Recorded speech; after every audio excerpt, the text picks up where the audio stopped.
नमस्कार। आज हम चेतन भगत के उपन्यास the 3 mistakes of my life पे थोड़ी गहराई से नजर डालेंगे।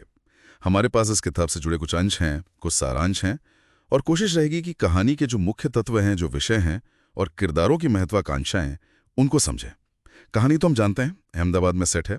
3 दोस्त हैं, गोविंद, ईश और ओमी, मिलकर एक स्पोर्ट्स शॉप खोलते हैं और उनकी जिंदगी दोस्ती, सपने और फिर कुछ असल घटनाएं भी हैं, जैसे भूकंप, दंगे, इनके बीच घूमती है। तो चलिए देखते हैं इन स्रोतों में क्या है।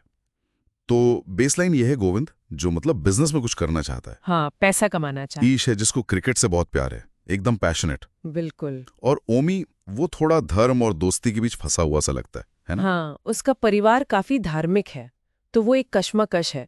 और उनका वो स्पोर्ट्स शॉप का सपना, वही सबको जोड़ता है हाँ? शुरुआत में।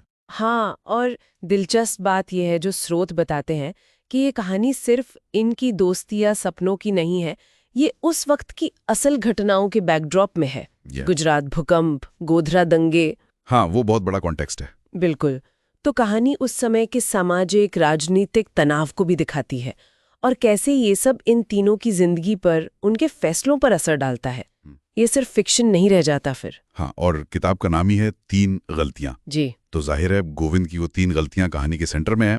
पहली गलती क्या थी सूत्रों के हिसाब से? पहली गलती बिजनेस से जुड़ी थी। गोविंद ने भूकंप आने से ठीक पहले एक मॉल में दुकान के लिए बड़ा इन्वेस्टमेंट कर दिया था। ओ, टाइमिंग गलत हो गई। हाँ, बहुत ज्यादा। और वो बाद में बहुत भारी पड़ा। तो ये दिखाता है कि कैसे बाहरी घटनाएं आपके प्लान्स को एकदम से बदल सकती हैं। और दूसरी गलती, वो तो शायद ज्यादा निजी है। हाँ, दूसरी गलती है अपने दोस्त ईश की बहन विद्युत, उसके साथ प्रेम संबंध। अच्छा। और इसे छुपाकर रखना पड़ता है।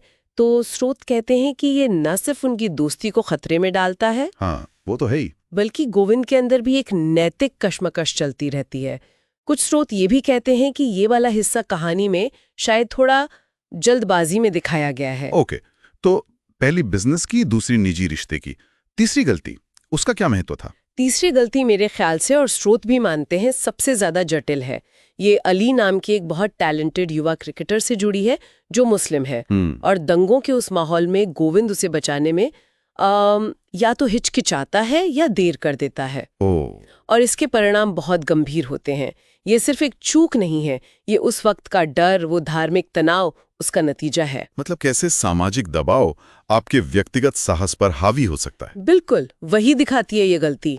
तो ये गलतियां सिर्फ प्लॉट पॉइंट्स नहीं है, ये किरदारों के डर, उनकी कमजोरियों और उस समय के माहौल को दिखाती हैं। सही कहा।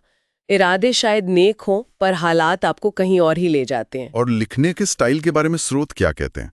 चेतन भगत का स्टाइल तो जाना जाता है। हाँ, स्रोत बताते हैं कि भाषा बहुत सीधी सरल रखी गई है, मतलब युवाओं को ध्यान में रखकर लिखी गई है। हाँ, वो टारगेट ऑडियंस रही है हमेशा। बिल्कुल।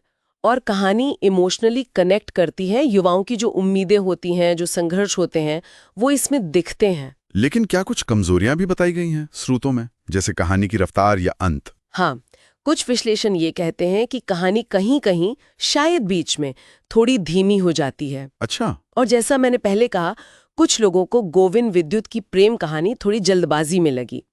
और अंत कुछ लोगों को थोड़ा अचानक से लगा, शायद वो और क्लोजर चाहते थे। ठीक है, तो ये सब देखते हुए इस उपन्यास का सार क्या निकलता है, मतलब निचोड़ क्या है? देखिए, कुल मिलाकर स्रोत इसे दोस्ती, महत्वाकांक्षा, गलतियों और उनसे सीखने की कहानी मानते हैं।